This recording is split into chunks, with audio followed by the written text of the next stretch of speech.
bring you greetings from all Daleks.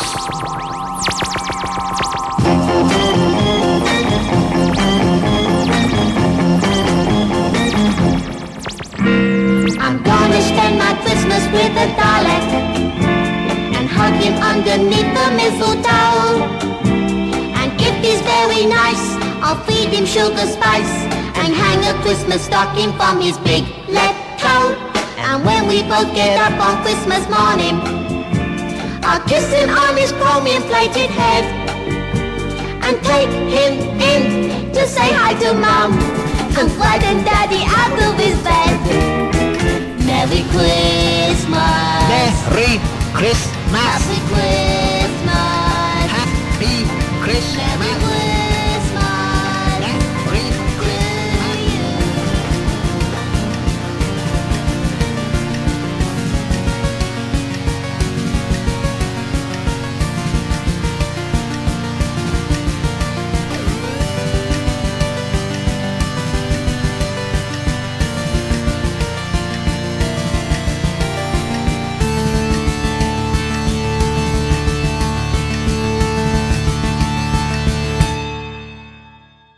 Time Ram! Hello, you're listening to Time Ram. It's the Doctor Who podcast in which we take a Doctor Who story and we mix it up with a Doctor Who doctor, but the wrong one, if that makes any sense. I don't know. I've had COVID. My brain doesn't work. My name is Barry Williams. Joining me tonight are Paul Ferry and Rupert Booth. Hello. Hello. Hello. Good. So we take a random number generator. We roll a number from 1 to 15. That's our doctor. And a number from 1 to, what's it now, 311? I've only been doing 14, actually, because I thought we agreed. Oh, no, is Shooty now available? And we've had one season of it. We've had a whole season of it. Yeah, So, yeah, why not? Right. Tonight's number roll is the first time that will include the 15th Doctor. Okay. Yeah, well, we're going to get bloody an unearthly child. Yeah, with him. Of course we are. Of course we are. Yeah. That's going to happen. Yeah. And there's absolutely nothing we can do about it. Yeah. No. Brilliant. Nothing. Apart from deploy a grade. Yes. Have we got any left? We're out of grades. I was just listening to a couple of old episodes recently to get me in the mood. Oh, the old episodes. Oh, my God. Yeah. And I listened to the Fugitive of the Jadoon one. And at the end of that is where Baz and I both deploy our grades in the same thing to stop us from getting another Jodie Whittaker episode for the next episode. Sheer foolishness. It worked though. We've not had her since, have we? So No. I think she's on a double grade as a Whittaker away. Yeah. Yes. I think she's got the fewest time round episodes of any Doctor. I think she's got like 2. Yeah. And they were in a row, if I remember rightly. They were 2 in a row. Yeah. Slightly below Troughton, who's got 3. Right. We need more. I recall McCoy having an awful lot at one point. Yeah. Yeah. Definitely doing well is Hartnell. This is his ninth Hartnell episode we've done. Wow. Yeah. He's not slowing down at all, is he? He's all right for an old codger. Yeah. He's just going up to the time round with a stick and just beating the shit out of it. Fuck you! How dare you, sir? And Ram's terrified, like everyone was. Yeah. So for this episode, we've got the first Doctor, William Hartnell, of the 1960s. Ram Scarer, starring in Last Christmas. Yeah. Which we worked out last time would probably have to be shown on Christmas Day 1965. In the Feast of Stephen slot. So we're replacing the Feast of Stephen.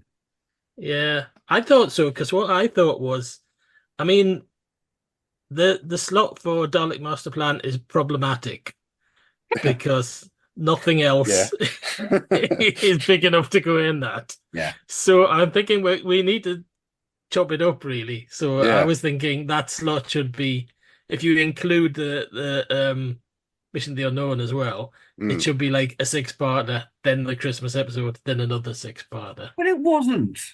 Yeah, but nothing else. We can't stretch anything else out to 12 episodes. I think it's truest to the Ram if we might get the Awakening in the Dalek. Well, we wouldn't put it in that slot, would we? You're not going to get the awakening in 12 episodes. No, that's yeah, but that's a we route do to it. We madness. choose the story we replace when Well, we're replacing we part get of. round, and then we get some choice as well. It's like Donald Trump, Uh, except without the choice. Um, so I think we'd have to. I think it would be funny if we had to put a story into the full length of Dalek Master Plan because that's time around.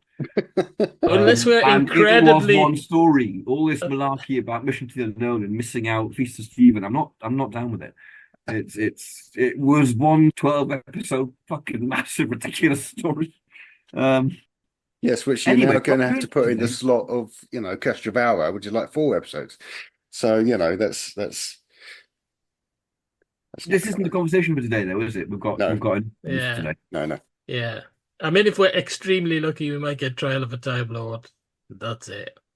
Yeah. That's the Yeah, only we won't one get that'll that. fit in Well, I there. mean, by Rupert's logic, we should extend Last Christmas to 12 episodes. You eating the meat?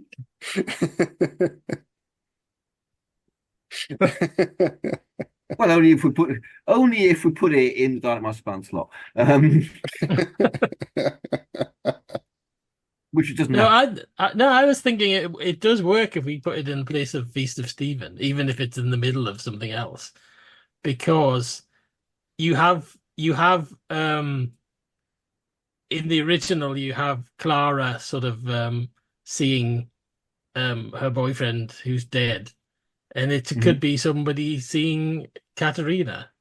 Okay, we have Who's we have a dream crab escapade one off in the middle of Dalek Master Plan. in the It middle won't of even be Dalek Master Plan, though. It'll be like yeah, in the middle God of knows No, what. some no. Rose Yeah. or stretched out to Rosa, even, which would be even funnier. stretched out to 12 episodes. 12 episodes of Rosa with a dream crab interlude. Fantastic. That's Doctor Who. It also sounds like it's going to be something on a menu.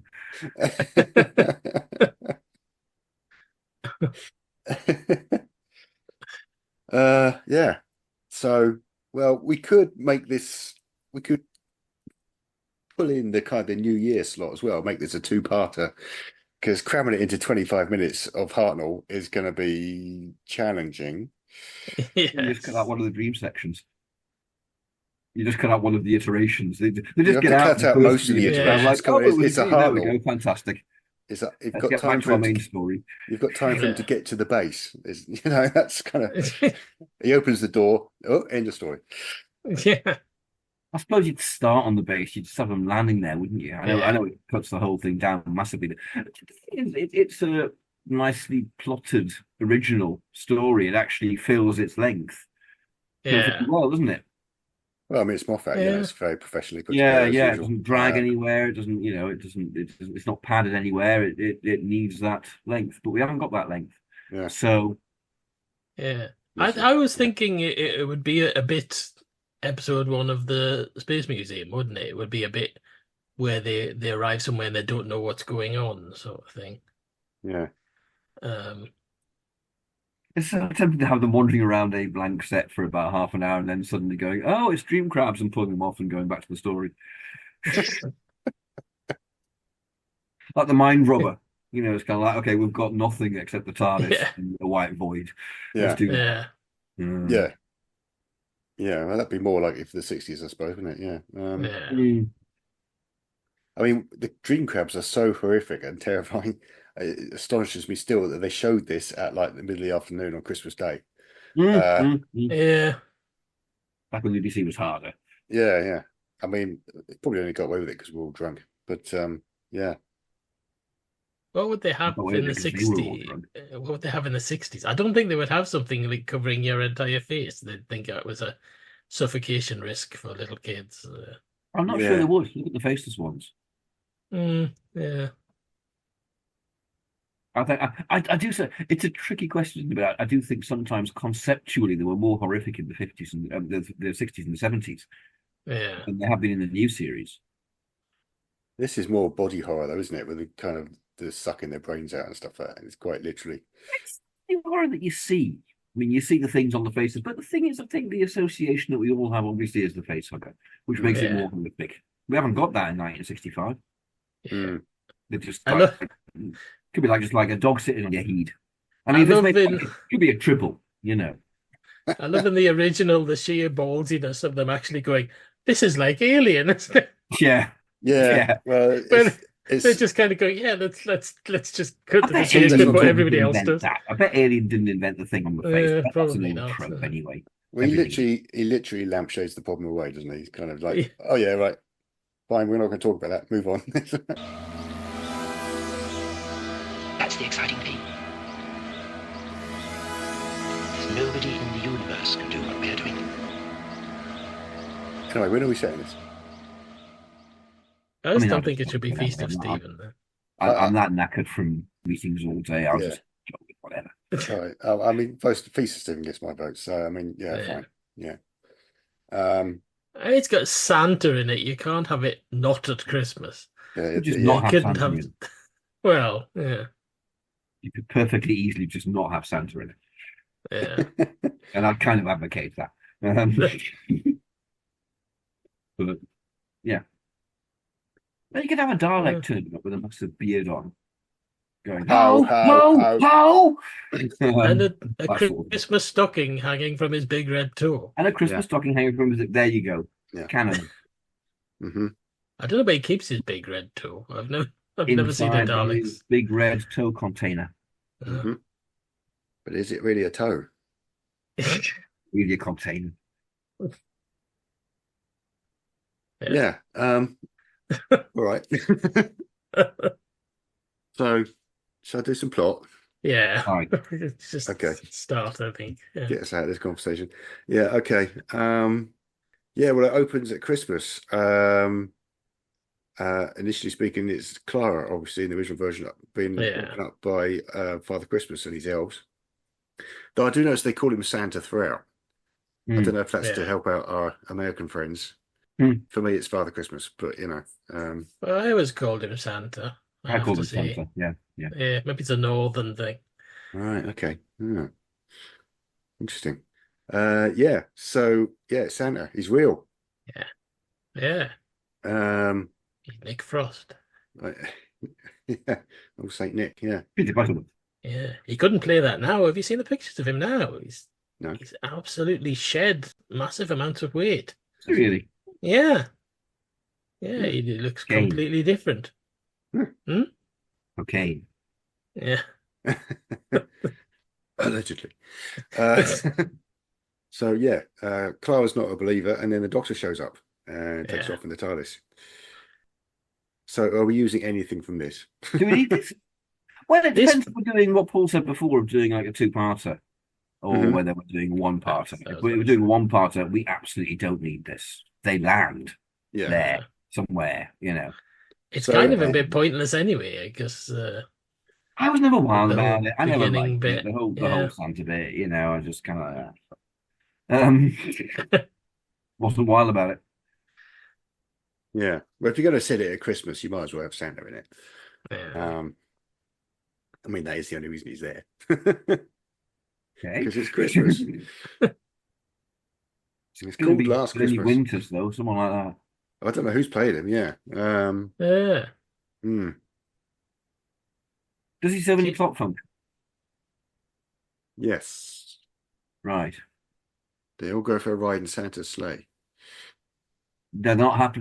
No, they don't. 1965, they don't. They fucking don't. No, they just do it like the old when you went to see Santa at the department store, where you just have those kind of walls that roll around. John Wilde is not going to use the design budget to do that for one episode. That's not happening. Not happening. Unless we're talking about the same sort of budget where, I mean, I think we've had Laurence Olivier in the cast in the past, so, you know. True. Yeah. But they may have blown all the money on him, so. You know. So is it the James Robertson Justice as Santa? I really don't think they'd even tried that scene in 1965. Yeah. James Robertson Justice. Yeah. Really quite aggressive Santa. I'm assuming he was still alive in 65. Yeah, I go with that. I think he was still alive. I shall check. Yeah, he would have been. Of course he was. He's still making films. Did he make the Doctor series, or was he not in the TV one? Yeah. Oh yeah, that was like late 60s, wasn't it? Yeah. I Well, I think it was. I think it was late 50s it started, but I could be wrong. I'm going to look him up. That was purely on the basis of thinking of actors with prodigious beards. Yeah, well, it works. Yeah. Since Brian Blessed didn't have one at that time. Yeah, he was definitely still alive. I saw a video of Michael Mackenzie last night doing a bit of Shakespeare, as in tarot, and he's turned into my dad. Basically, he's like my dad. He's got a big white, slightly curled up moustache, beard, really fat guy. Yeah, that's the thing that's happened. Tarot's turned into my dad. All right, so is it the Doctor and Stephen and Sarah?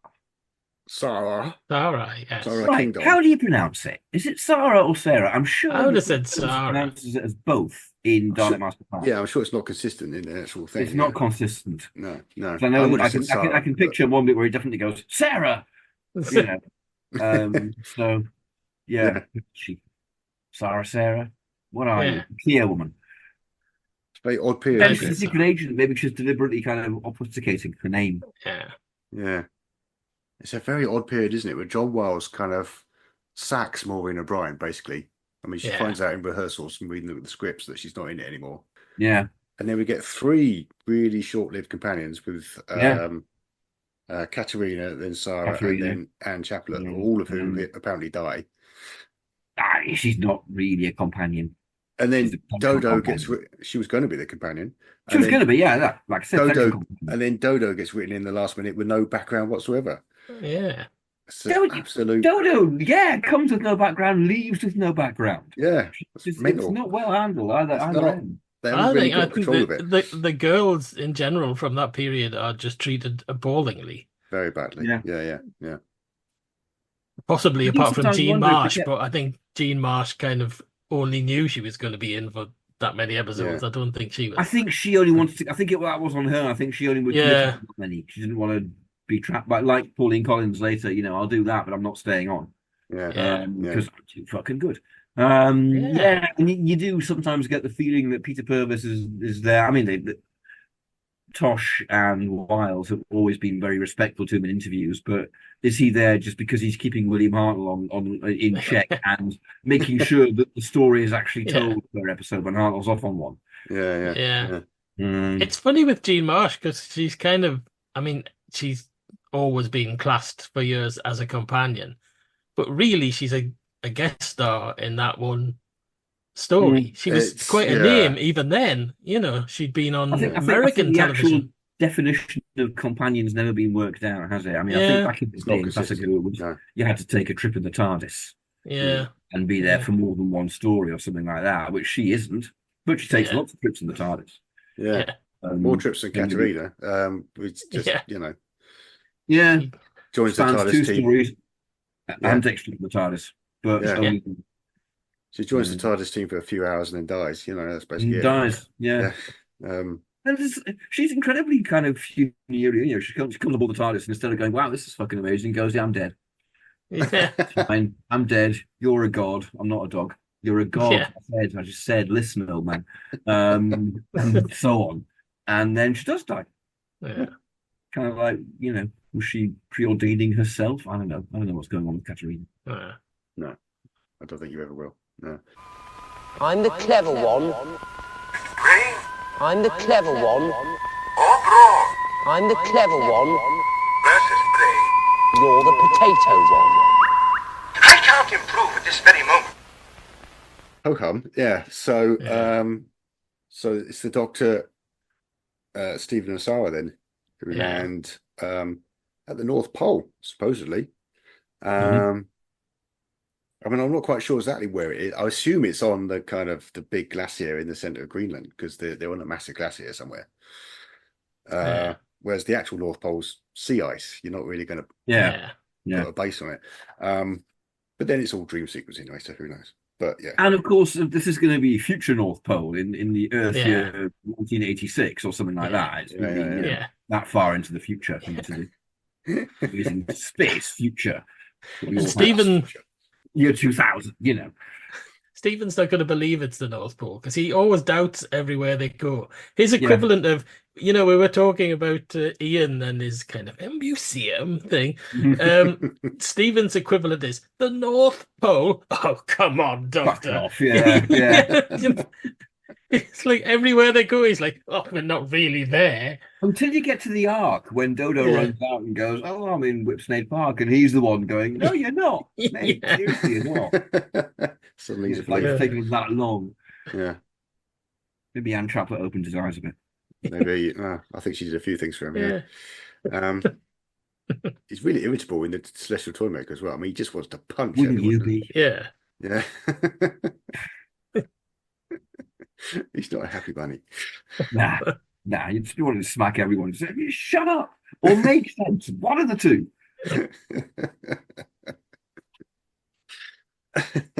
Killing you, the Doctor. So I guess they look out on their view screen and they'll see Shona. They'll see Shona in the infirmary. Yeah. It's not a very 60s scene, this, but yeah, Shona's got a scary mission. She's been sent by the rest of the crew to go through the infirmary. I'm not sure why she's going through, but she's trying to get somewhere, maybe. And she's got to get past the sleepers. And so she does this by dancing to Slade. Well, she's definitely not going to be dancing to Slade. It'll be the Beatles. Yes. She'll be doing the Ian Chesterton dancing. They're going through them all, going, take it to ride. Offer tits and amphetamines. Fantastic. Who'd be playing her, do we think? Twiggy. Yeah. Yeah, why not? Yeah.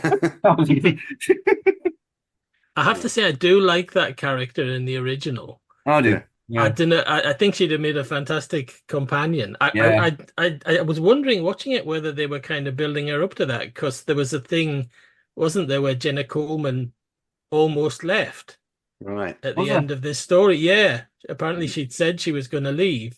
And the end of this story is they had like two ways for it to go. One where she stays an old woman and one where it winds back. And she decided to stay, but apparently she was 50-50 on whether to go or stay. And I'm wondering whether that character, they were thinking, we could bring her in if she goes. I mean, she's a very charismatic actress, isn't she? I mean, lovely. Very it's much. quite funny at the end where she's got a Christmas list, and one of them is she's going to watch a Thrones marathon. Of course, she ended up in Game of Thrones. She plays the waif, I think, something like that. She's from Borough. In terms of people who should have been companions, she very much puts me around in mind of Ray from Delta and Bannerman. Yeah. It's nice to see somebody from the Northeast there as well. She's from Middlesbrough, actress, and she's got her Middlesbrough accent in it as well. So. Yeah. So she doesn't like turn around to sleepers and go, hold heart, or anything like that. I don't know if we would have an actress with a northern accent in the 60s. No. She'll be. I mean, well, it's only one episode. I mean, Jackie Lane had a northern accent for one episode. Yeah, she's completely northern. What's all this? Well, that sort of bit. And then got told to stop. Yeah. Suddenly, by the Ark, it's kind of like, oh, good heavens, this is remarkable. Look, a toucan, and there's a tea bar over there. Shut up. So the alarm went off at the top of the BBC, and the RP police came in. Yeah. The North is rising. None of these Northerners, not the bloody likely lads. Yes, Northerners got fine comedy shows. That's what I'm saying it's not the likely lads, and most of them weren't Northerners either. So. No, that's true. They certainly weren't from Newcastle. No, indeed. So one of them from Middlesbrough or something like that? Or did I read that somewhere? I don't know. I think Rodney Bewes was from like Teesside somewhere. And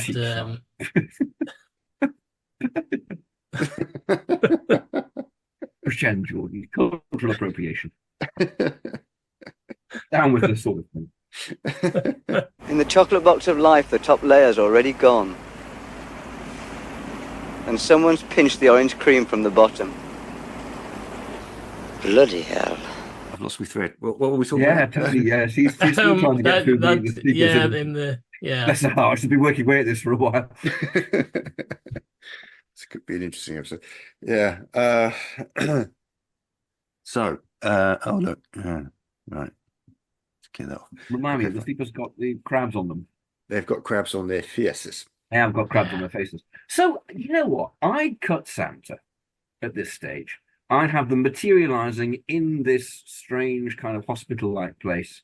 And the last shot we see of the previous episode is this woman carefully singing to herself, walking through these prone figures that have got brains on their faces, because they're going to be morpho brains, aren't they? They're going to be like that. Especially if it's Master Plan, because that's designed by Raymond Cusick, so they're going to be morpho brains. I quite like the idea of them sort of coming at you and they got their eyes popping out the top. Yeah, that's fantastic. Yeah. Well, better still, if you stand up, they're kind of popping out the front and they're just wrong. But they haven't bothered correcting it.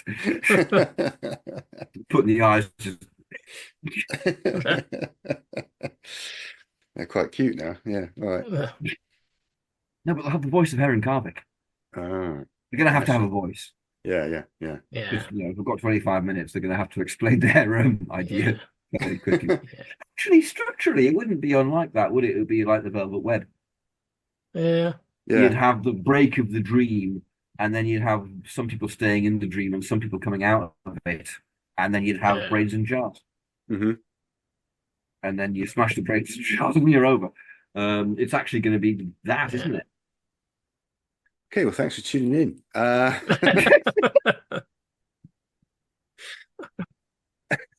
Actually, it kind of is, though, isn't it? It kind of is exactly going to be that. Yeah. I think when she's doing this thing in the infirmary rather than listening to music, because, listening to music through headphones wasn't that much of a thing in the 60s. No, I think she'd just be singing like Christmas carols to distract herself. Singing Hark the Herald Angels Sing or something. Yeah. So fill up your glasses and join the song.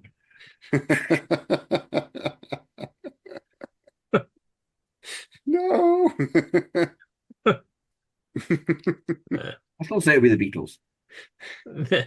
I mean, Twiggy singing the Beatles in a room full of like Storecast brains on Christmas. It's an arresting image, that's for sure. This is going to be the highest rated episode of Doctor Who in the 60s.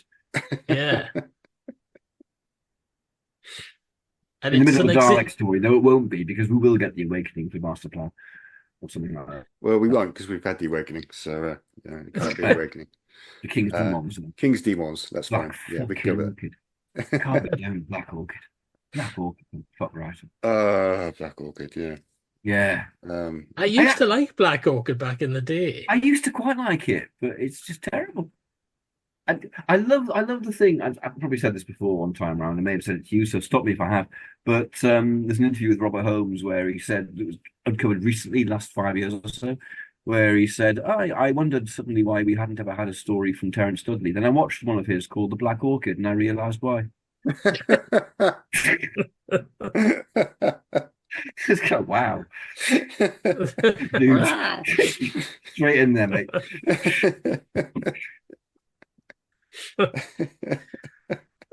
It's a shame he wasn't there going, no, Eric. No. Indeed. Yeah. He must have been in Guernsey doing Bergerac. Could have got to the phone. Didn't want to. He knew he was just, he was Robert Holmes. Yeah. He moved in mysterious ways. Eric, we got a call for you from Guernsey. Nah. No, I'm not going to. No. Yeah. I'm Robert fucking Holmes, I am. Wallop.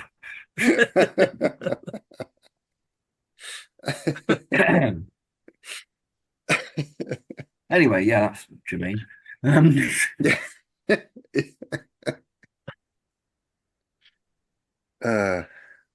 Robert fucking Holmes. Right. We're about 30 seconds into this story. Good. He's going to be the Sweeney now, isn't he? Robert Holmes, like all the other script editors, has become this kind of amorphous clone voice thing. Clone gestalt. Yeah. He's going to be the Sweeney. He's going to kind of walk in going, right, I'm Robert Holmes. I want my fucking script right now. Get it. Just deal with Not it. even writing for you. Shut up.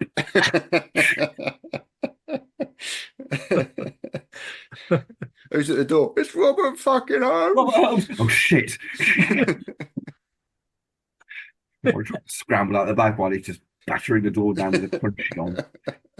I can't deliver my script, Mr. Holmes. You bastard. I think myself then. Again. You start giving me words or I start breaking fingers. Get typing. You want to type with broken fingers? You can't. This is why he never wrote in the 60s. They were all just too scared of him. Yeah. He sent a story into Verity and that Dennis Spooner went, oh, no, don't touch Robert. Don't reply to him. No. Leave him to someone else. Leave him to John White. This is why they gave Philip Hinchcliffe Target, because they thought, oh, he's worked with Holmes. He knows about this stuff. He knows a bit, about Yeah, stuff. yeah. Yeah. He knows about punching. He's seen some stuff, man. Yeah. Punching above his weight. Good. Again, Germane. Good. A Yeah. word I learned from Robert Holmes when he used it in, I think, The Mysterious Planet.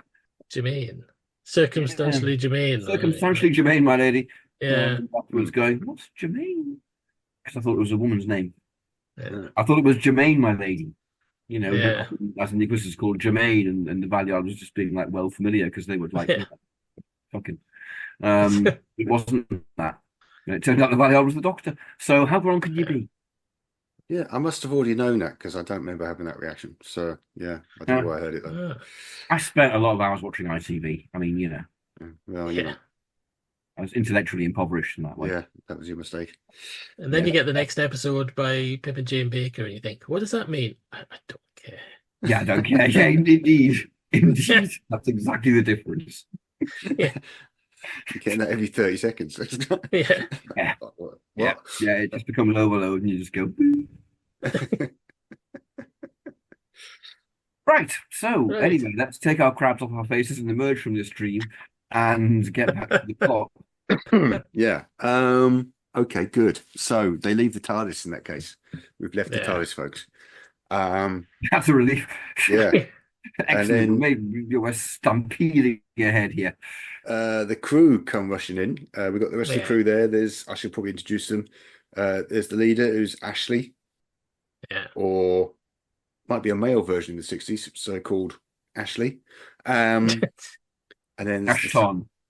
there's the scientist, Bellows, Yeah. and then Tarrant.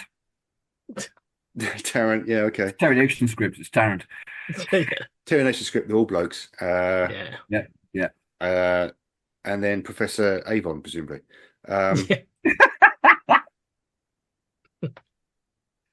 Played by young Paul Darrow. Played by young Paul Darrow. Therefore, excellent. Ergo. Yeah. Qued. Should have cast itself. I don't know who the other two have been played by, but Tarrant. Yeah, I don't know. Michael Troughton, who's about 12 at the time. I don't think Michael Troughton's in there running. I don't think. Yeah, I don't think I don't think even David's going to be up to it.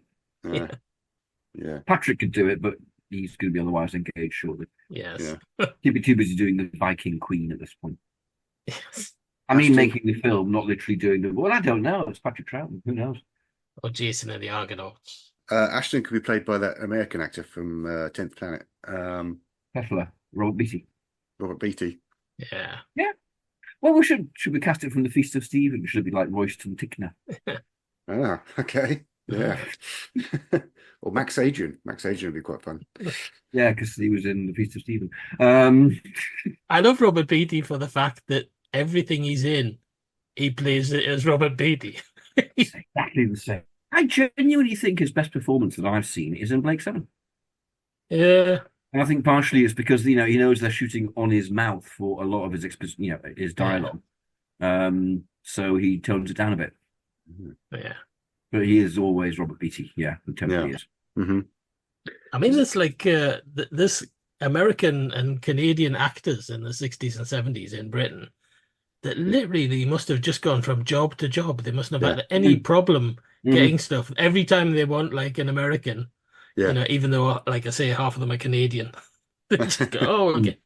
Is Ed Bishop available? No. Robert Beatty? Yeah, we'll get him. Oh, Ed Bishop. Can we have Ed Bishop in this instead? If you want Ed Bishop, you can have Ed Yeah. Bishop because, we've already let you have Twiggy, so why stop there? It's kind of... They've let me have Twiggy. That's nice. I can't think of anything that I've physically seen Ed Bishop in before UFO. As not just a voice was that artist. on The Unknown? Oh, yeah. Doesn't exist, Yes. but there's a recon, there's an audio. Yeah. Yeah. Oh, he must have been acting in the 60s. Ed Bishop. Oh, yeah, he must have. He's probably in all kinds, but I can't think of anything. Stuff, yeah. Yeah. He'd have been second American on the right, all that sort of Yeah. thing. Mm-hmm. Though I imagine he'd done something fairly impressive to let him to even to being cast in UFO. Yeah. He wouldn't take a risk, It's the sort He's of in thing 2001: A Space Odyssey, isn't he? He He is. doesn't have any He lines, is. but then George Clooney and Citizen Kane. So I mean, It still amazes me that Leonard Rossiter is in 2001. It's just so yeah. so odd. But then I suppose you think about that, that's probably back to back with the year of the Sex Olympics. Here we go again, buddies and cotties. Comfy and cozy are you all? Tonight we've got lots of real super talent for you, so keep your eyes with us. Remember, all scores in this special new Sports Sex series counts towards the Sex Olympics, the Jumbo World Event. This is the year of the Sex Olympics, Sex Olympics yeah. Yeah. Which is majorly in. It's true. Yeah. Giving it some excellent gurning. He does some excellent gurning in Sex Olympics. Yeah.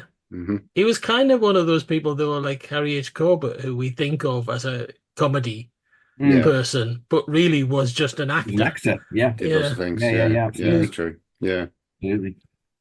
Yeah. Andrew Sachs. Yeah. Everyone goes to Manuel, but actually, he was an actor. Yeah. He was just good at comedy. Oh, just you don't need to put this bit in the recording, but speaking of Andrew Sachs, has anybody got a copy of The Galactic Garden? No.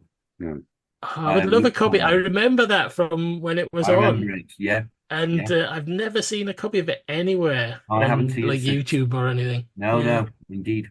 I've never even heard of it. Was it on ITV by any chance? No, it was on the BBC. Oh, okay. It was weird. It was I think it was produced by the Natural History Unit, because it was like a natural history thing about what lives in your garden sort of thing. But it was done with this story of these people who had shrunk down to like tiny size. Well, they shrunk, or were they miniature aliens? I think they came in a spaceship, didn't they? Yeah. So they I've might got a be feeling they were miniature aliens from the word go, but I could be completely wrong. They're kind of walking around going, blimey, it's basically the first version of Planet of Giants, the minuscule, that sort of thing. They took this place and they're going, blimey, this is strange. Wait a minute, this is Earth. Except Andrew Sachs was not going, wait a minute, this is Earth. I think he knew it. But yeah. And the hell was that on? It's the 80s, I know that. 80s, yeah. 85, 84, 83, 86.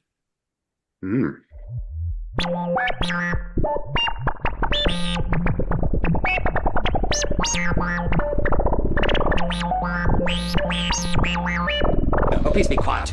Anyway. Anyway. Again, Germane. To the story. Germane Clement. Yeah, so we got as far as them exiting the TARDIS. So we're going great guns. We've met the crew. Wow. Apparently now called Ashton, Tarrant, and Avon. Plus Shona, of course. Obviously. Solid interrogation names. Yeah. So a bunch of dream crabs drop on them, basically. They get the drop on them. And we get a sort of slightly awkward cut. And then this is going to be terrible. This is going to be rubber brains on wires being dangled in front of William Hartnell. And he's waving his stick around. Get away from me! The love of God, film, do it on film. And Peter Purves in the background is actually acting the thing going on his face. He's giving them the shot they actually need to tell the episode. Yeah. Oh, we're going to have a shot of Hartnell kind of gradually manoeuvring himself underneath this thing. quite slowly. As it I comes think down towards it. we have Hartnell gurning like he does when he's transmuted in Dark Master Battlefield. I think he'd do all that. We symbolise going into dream state because that's how the Hartnell went to sleep. Yeah.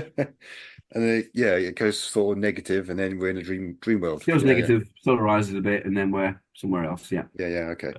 And then Santa comes in and saves them all. Fine.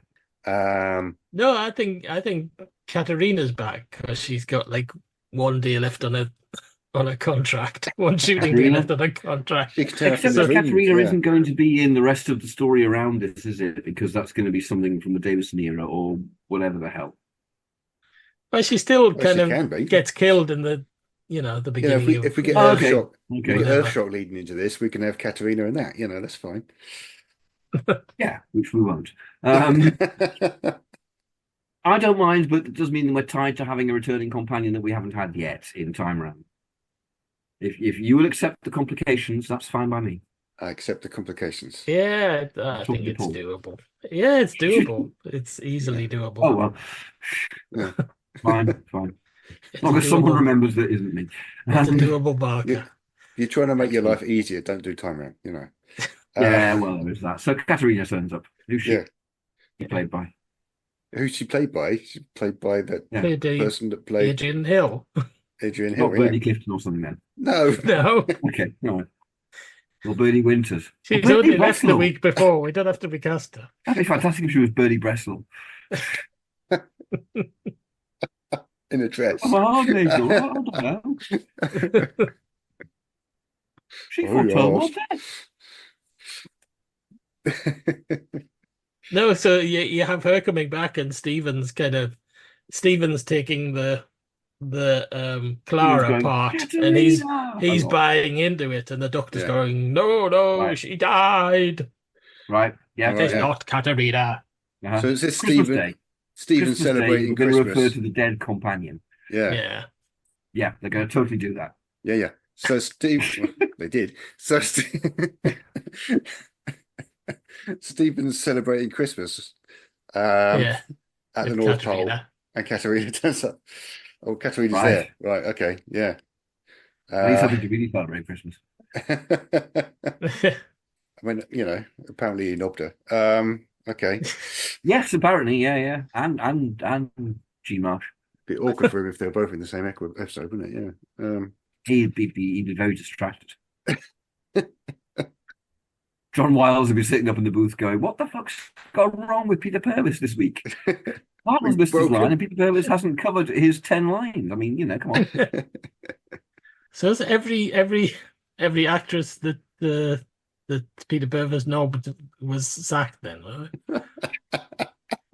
So they're kind of sitting in the production office going, "Oh, we wanted to keep her, but he's knobbed her." Now she'll have to go as well. We'll have to just find that out. In the middle of the war. And Maureen O'Brien. She might have something to say about this.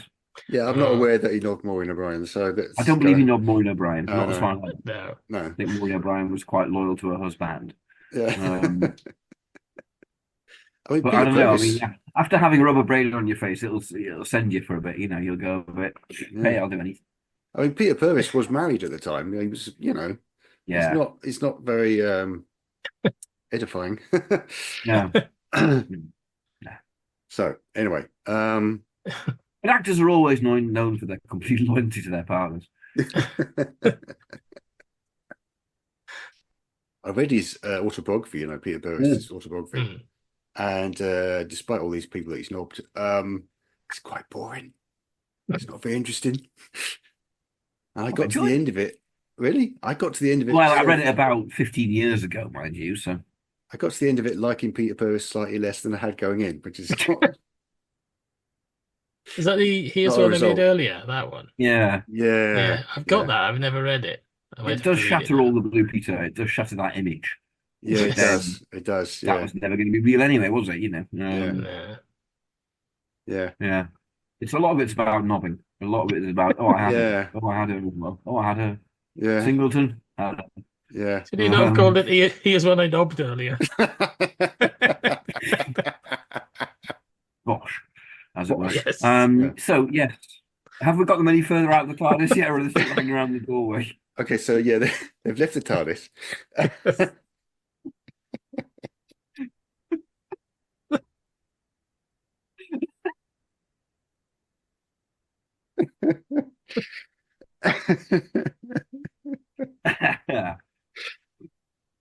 Oh dear. Certainly in the original version, there's lots of arguments about whether Santa's real. Yeah. We're not using Santa, are we? So we can. Are we not? I'd love to. Are we? I don't know. I prefer to use Did Santa. we decide that Santa was coming in at this point? Yeah, I mean, Santa I said comes in at this point, that makes sense. In the beginning, and Yeah. have them landing there. Yeah. Bring him in here. Bring him in now. Yeah. So we literally are about 2 minutes into the episode. Yeah, we you know. It's going to be a record even for us. Bloody hell. If it's only 25 minutes, I mean, blimey. We've got So the 25 minutes. Yeah. The Doctor, having tried to convince Stephen that Katerina's dead, is now going, you still don't think it's a dream? It's fucking Santa. Hang on, isn't Katerina standing in for Santa? In your version, Paul? No, I was thinking she's Danny Pink. Oh, she's Danny Pink. But doesn't Danny Pink turn up later on? Because we got Dream Within a Dream at that point, haven't we? So we got this bit where they're still talking to Santa and they examine the dream crab. And then I must confess, I wasn't able to watch it today, so I'm utterly relying on YouTube. Okay. And then we get the kind of the aliens sequence where Clara's trapped under the table and then she gets got by another one. Yeah. And then we've got her waking up. But that's when we bring Katerina and we got Danny Pink. Yeah. And she gets into an argument with the chalkboard. Yes. At that point. Which tells us she's dying. Yeah. But I don't know if we've got time for the Dream Within a Dream. If we cram it all into 25 minutes. It's the structure of the Velvet Web. Yeah. It really is. I mean, the more I think about that, it was a random thing I said, but then I went, oh shit, it really is. And it kind of is the podcast, because that's exactly what we do, isn't it? So if we wanted to simplify things and the number of sets, maybe we could have Katerina in the North Pole base. Yeah. And she's just there. Nobody can comment on it. Right. Except Stephen, who's going, way. Would you require further knobbing, Katerina? What up? Future knob. Space knob. Take my space knob, Trojan girl. And so forth. So then we can combine that, I guess. Then we can get sort of messages turning up on the walls saying you are dying or something like to that effect. Is the Doctor doing this stuff? Is he doing the intelligence stuff? And looking at the walls and going, look, there's a message here saying you are dying. Does that mean we are dying? It's in their Christmas crackers. The Doctor pulls a Christmas cracker and his little joke says, you're dying. Nice. Nice. That's not very funny, Stephen. Yes. This is not amusing. Christmas crackers? Oh, come off it. All the Christmas cracker jokes say you're dying. You see, that's the mop element, isn't it? Yeah. Well, all right. Okay. In that case, if we do Santa turning up, it should be Peter Glaze, because he can cracker Jack it, and that'll be a tie-in, and it'll all be very funny. Oh, yeah. And that's what they'd do. Mm-hmm. And it'd be cheaper. The cheap just. It's always Peter Glaze. I bet there's going to be a line at the very end of this episode where the Doctor goes, "Oh, those brains, they were made by the Daleks, and they all go, "Oh yeah, the Daleks," and that's it, and that's the segue back into the story. Yeah, maybe they actually get to do their what they wanted to do with the Feast of Stephen and get some sort of guest appearances. People just keep turning up at the North Pole. Brian Blessed then. Basil Brush, And the Doctor's beginning to suspect that Basil Brush. It could be dream brushes instead of dream crabs. It could be like Basil Brushes that land on your face and go. Boom, boom. Yeah. And now Bruce Forsyth doing a song and dance number. Wheels in on treads. Yeah, great. And the Doctor's like, my boy, I'm beginning to think. Yeah, just get the fuck out of this. There's something strange about this situation. Put together the clues in a Hartnell square. Look, my Christmas cracker message. Bruce Forsyth. Basil Brush. Basil Brush. Ah, no, my boy. beginning to see the threads. Which is more than we are. So, have we got them any further than just outside the TARDIS yet? So yeah, they're in the the TARDIS. dream, aren't they? They're They're in the the dream. dream. Okay, they're in a good. dream. They're in a dream. Excellent. Yeah, and they've all got that ice cream pain in their right temple. Yeah. Yeah. Which tells them that something's not quite right. That's why you want Ian and Barbara, isn't it? Really, kind of, that's the sort of thing they'd say. You know, when you get that ice cream pain in your temple. Well, we can give Barbara's dialogue to Stephen. That's all right. Okay, fine. Yeah. Here's an interesting thing. My wife thinks this is really strange, but I've never ever had that ice cream pain. Just don't get it. Don't even know what it is. That happens either. No. Yeah. I've had pains. That's all I can offer that. We're doing this episode with all that pains. I mean, I do get when I've got ice cream, I get an ache sort of in my jaw rather than in my forehead. Yeah. Yeah. We'll just call this episode Germane. Germane.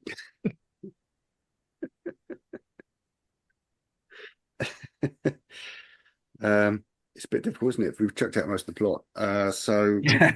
Yeah. So yeah, certainly in the original version, they have the sequence of the dream within the dream, and then they get out of that dream. Yeah. And then they all realise they've got the pain in the heat, and therefore they're all dreaming. And it's structurally, again, I'm going to go back to the Velvet Web. You'd have different versions of the same set, but one really dirty down and so on. That would have to simplify it. They'd have to come to realise, this looks like the dream world, therefore it must be the dream world. Yeah. But the final twist would be that the dream world was made to look like the real world. So, something like that. So Father Christmas helps. He's the one that points out none of this makes any sense. Yeah. Get quite a nice conversation actually between Santa and the Doctor about which one's more meta. That's quite fun. And then they make themselves all wake up, and morpho brains fall off their faces. I know what we do instead of Santa. We do William Hartnell's The Son of Doctor Who. And it's William Hartnell in a beard, like Spock, like bad Spock. He's got a bit of a beard going on, and that's how you differentiate them. In the 60s, with no recording breaks. Oh, well, in that case, Edmund Warwick. The entire episode we've got. It's Edmund Warwick. Edmund Warwick. It's Edmund Warwick. The Doctor becomes Edmund Warwick at that point, and Hartnell is Santa. And to be honest, it is a myth they had no recording breaks. They were encouraged not to have recording breaks, but they had loads. Reading the David Brunt book, they had tons and tons of them all the time. They just weren't supposed to. Because you had to, because there's no way. Yeah. Actually, this would work. This would work if you have kind of Santa turning up, and then Santa is like always sort of trying to get the Doctor to one side to say something to him, and then when he finally does, he pulls the beard down, and it's Hartnell, and it's like the Doctor's in the monologue trying to tell him, this isn't real. That's beautiful. This is a dream. That's lovely. If we could, if that would work in 60s filming. As long as it's Edmund Warwick, I'm on board. If it's Edmund Warwick doing that. So Brian Brown puts out that you're not, Gordon Craig, not on the table. He's miming along to Hartnell saying, pre-recorded dialogue of Hartnell. Yes. Yeah. Excellent. So Edmund Warwick miming along to pre-recorded dialogue of William Hartnell doing a really meta explanation of what's going on. I'm down. I'm down. Yeah, I think story-wise it works though, doesn't it? Story-wise it does work. Like I say, it's the Doctor's in a monologue talking to him, kind of saying, this is all a dream, don't you? That's all you have to do to make it work is shoot it on film at Ealing. Yeah. And have one, like in Enemy of the World, where you actually only have one shot where there's the Doctor and the Salamander in the same shot. Yeah. You do it like that. You sell it once, and then you just shoot it on film, and you can cut as merrily as you like. Yeah. Or it's because this is Douglas Camfield, not Richard Martin. Camfield is going to want to do this on film, not have him Warwick miming stuff. Whereas Richard Martin just goes, "Yeah, that'd be fine." Yeah, he sort of looks like this. The perfect reconstruction. It's got the ghost of Chris Barry there going, no, Richard. No. No, Richard, no. No. Shut up, Chris. I'm in charge now. Get off. You're not even dead. Yeah. Sorry. What are you doing with the script editors? Demarcation. This is BBC. Right, everyone out. Yeah. Yes, you too, Edmund.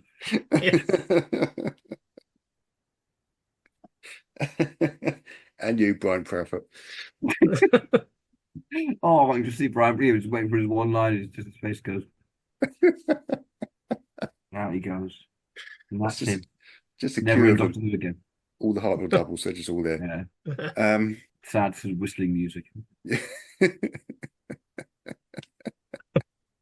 Brian Proudfoot never worked again. He fades away, you know, walk away, fade. We should do a Flatshare sitcom about the Hartnell doubles. That'd be quite fun.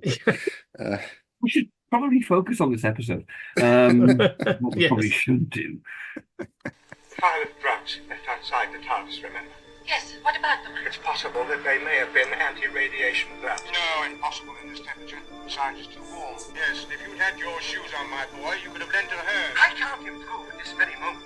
Yes, but I rather fancy that's settled that little bit of solution. Oh, I think that might be just some fluorescent substance in the walls. You'll end up with a couple of burnt cinders flying around in space, in space. Don't underestimate my powers.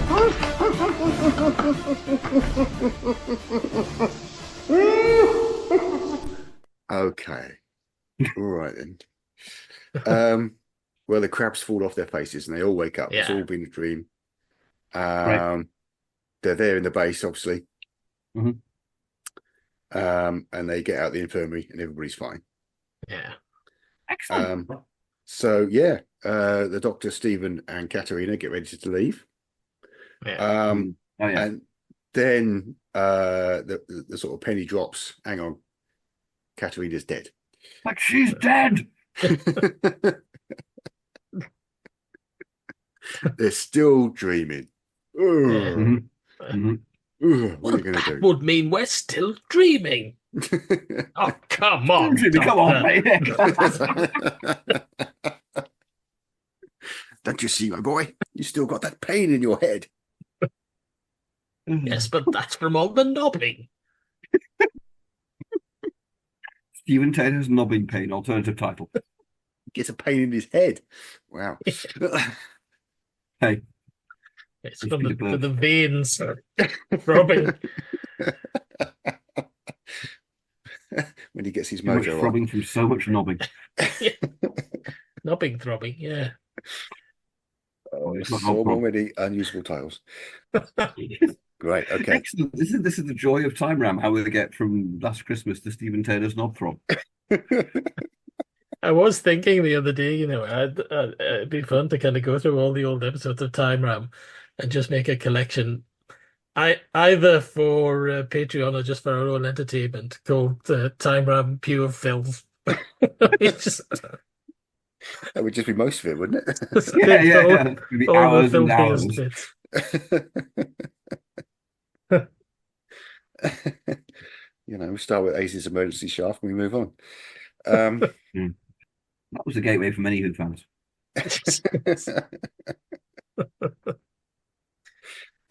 I'm told.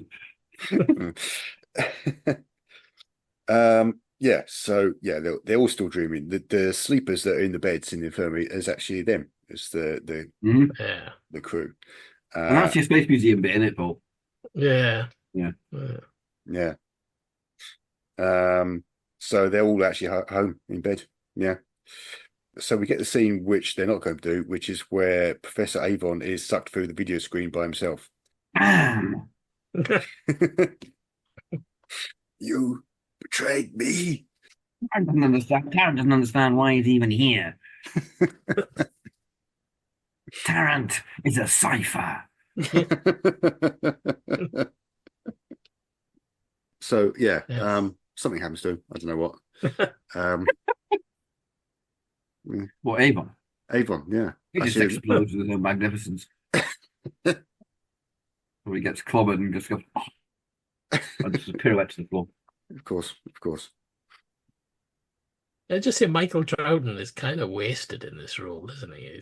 Yeah. There's not much to it. They could have given him a more substantial part in something else. Yeah. I mean, yeah, he's meant to be a kind of a sex pest thing, and it doesn't seem to fit somehow. Because Christmas. Yes.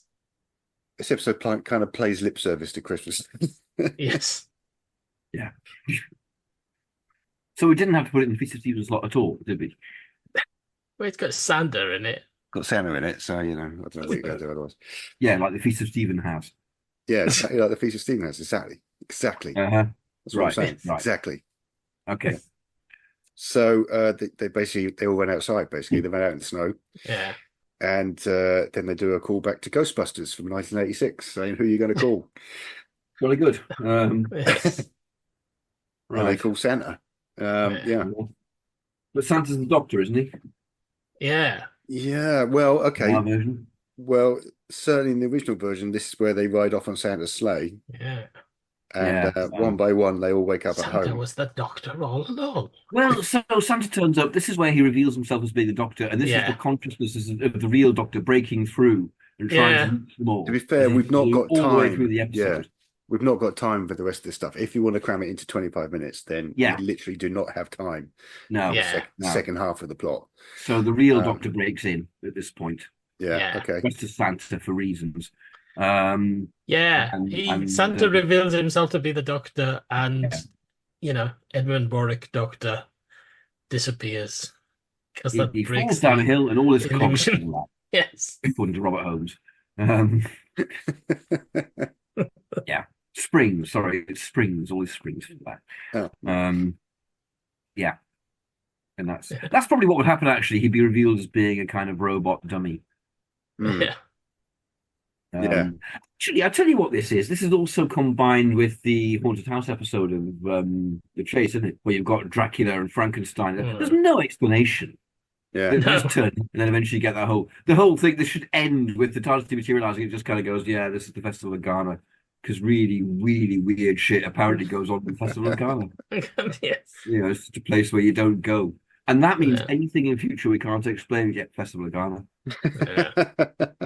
When they leave, just pan to that sign going, Festival of Ghana, 1996.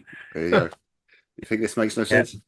Festival of Ghana. And the Simpsons music goes, and that's the end of the episode. Great, we're out of it.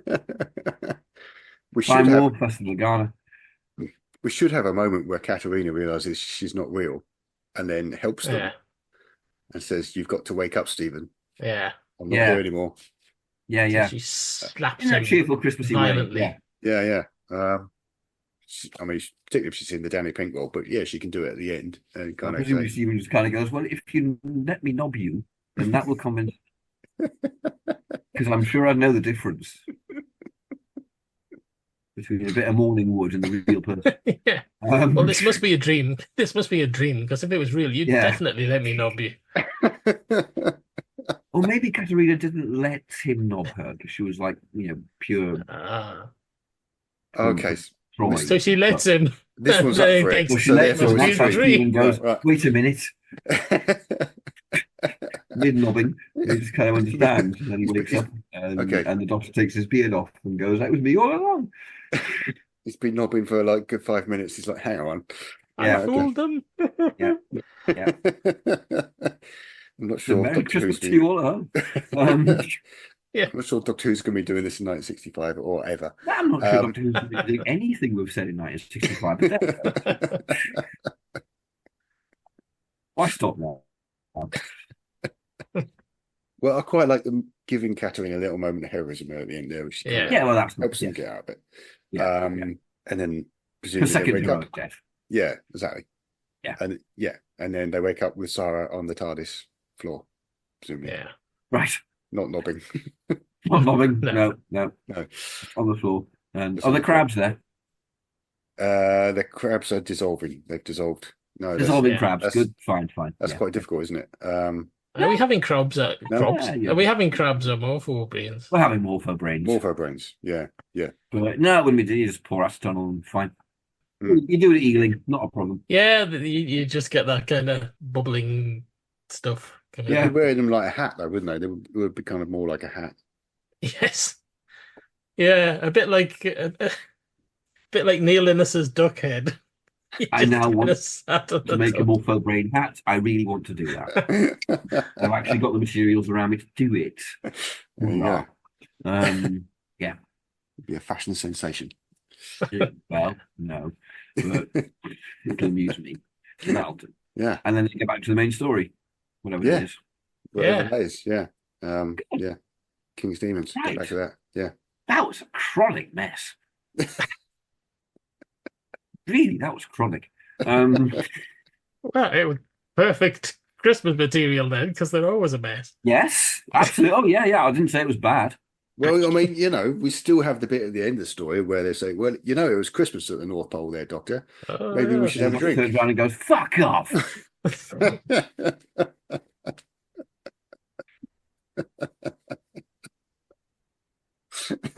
to the camera. And a fuck off to all of you at home. One telescope of him going, that doesn't work on audio. Yeah. Taken by Robert Jewell, who of course played the Crabs in this, Yeah. Yes. along with Helen. Yeah.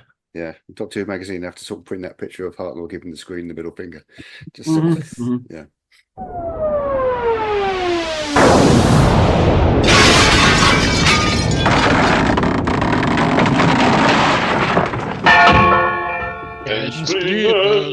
Ensplinment. Marvelous. Yeah. Good. Well, I mean, it was The original. So it it's just it was better good or worse. Christmas romp. I can imagine Terry Nation writing that. Yeah. Oh, totally. Yeah. Yeah. When you've done a bit too much LDS,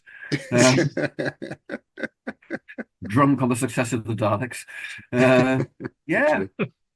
Yeah, I'm totally convinced by this. Can we just move on to the next episode? Yeah.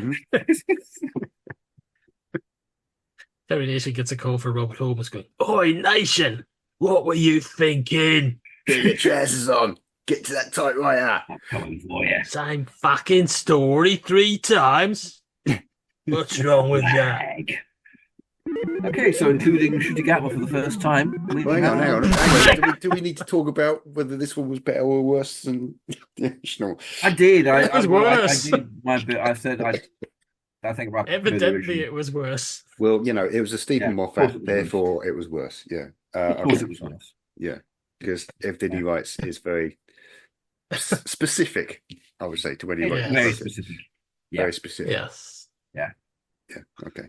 But Edmund Warwick was good. Yeah. Yeah. Mouthing away there. Yeah. Santa Hartnell. It may or may not be dream nobbing Stephen Taylor. Really, they should have Edmund Warwick, Brian Proudfoot, Gordon Craig, all in the Santa suit, just sort of like multi-limbed. Oh, all of them dream nobbing Yeah. Stephen Taylor. Oh, Peter Purvis, he wouldn't be able to walk next week.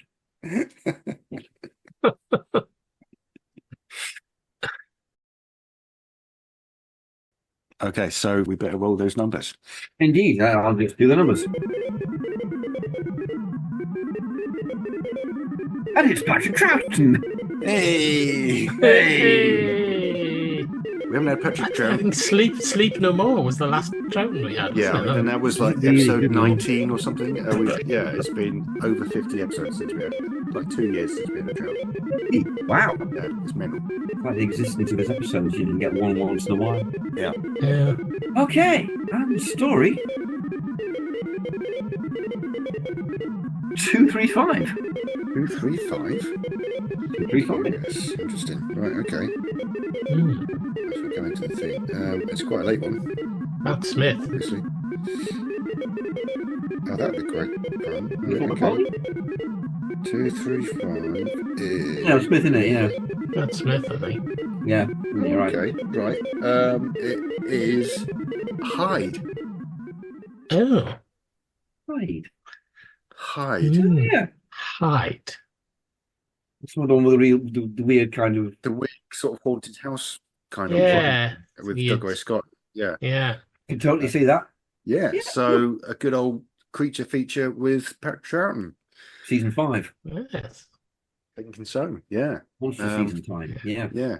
I mean, get it to 6 episodes is going to be interesting, but it's part of the fun. Yeah, we've got a couple of thoughts. We could put it in 2. Yeah, that's the only 4-parter in that season, isn't it? Yes. Or we could put it in season 4. That'd be lovely. Yeah. A few more 4-parters. And 5-parters. Yeah. And 5-parters. No, season 4 has got a 5-parter, hasn't it? Season 6 has. Oh no, yeah. 6. 4 Yeah. seasons. Yeah. Well, how would we do it? Or we could put it sort of in the middle of Web of Fear,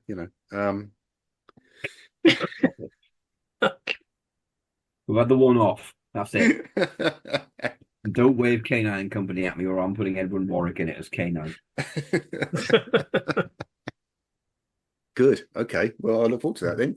Patrick Troughton in the Hyde. Yeah. Yeah. Great. I haven't watched Hyde for ages, actually. I remember quite liking Hyde. No, I haven't It's either. all right. Yeah. Yeah. Yeah, it's a decent one. Indeed. It's a sort of Sleep No More story, but done well. Yeah. Yeah. Unlike Sleep No More. Yeah. Unlike it, yeah. Mm. That was the implication. Yes. But yeah. I was picking up on the implication. Good. Okay. Yeah. Clarifying my implication. That's as much as you can expect. Anything to add? No. Would you like to amplify the implication? That's a reasonable responsible. Good. That's the only sane response. Right. Well, listener, if you're still there, you've been listening to Time Ram.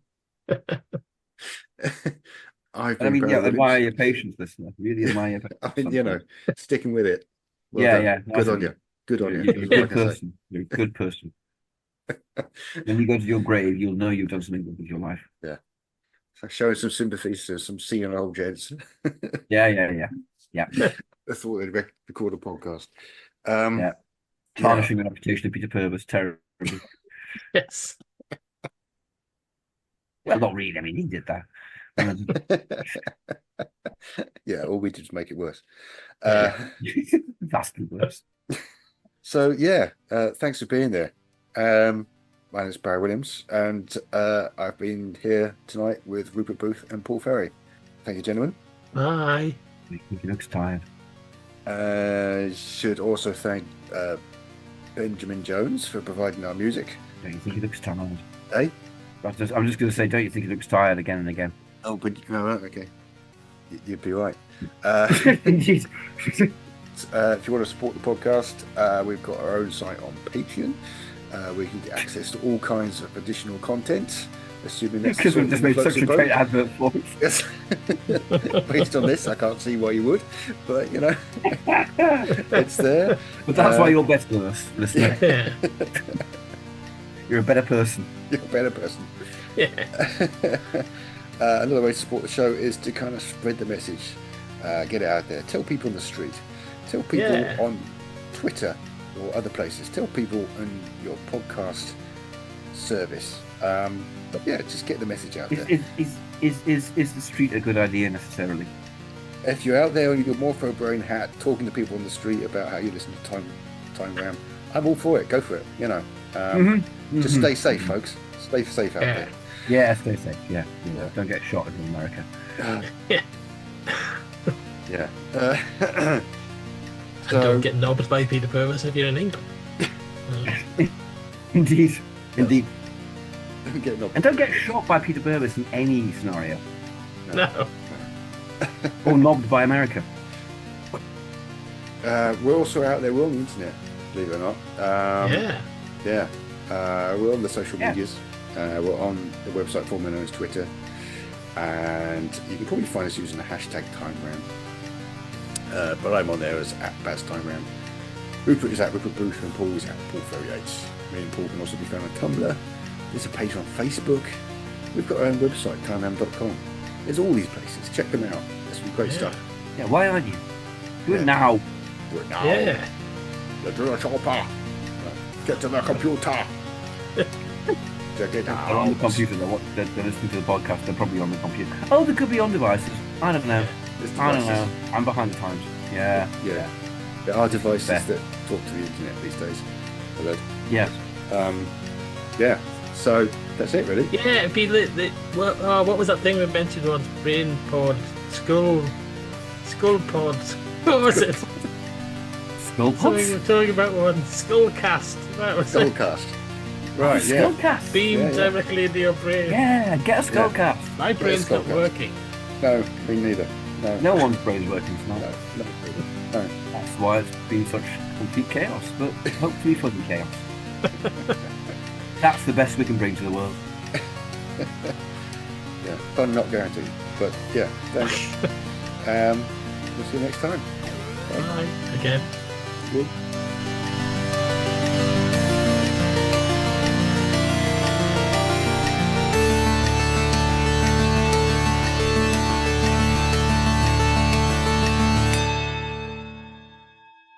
It's Troutnell next. Troutnell?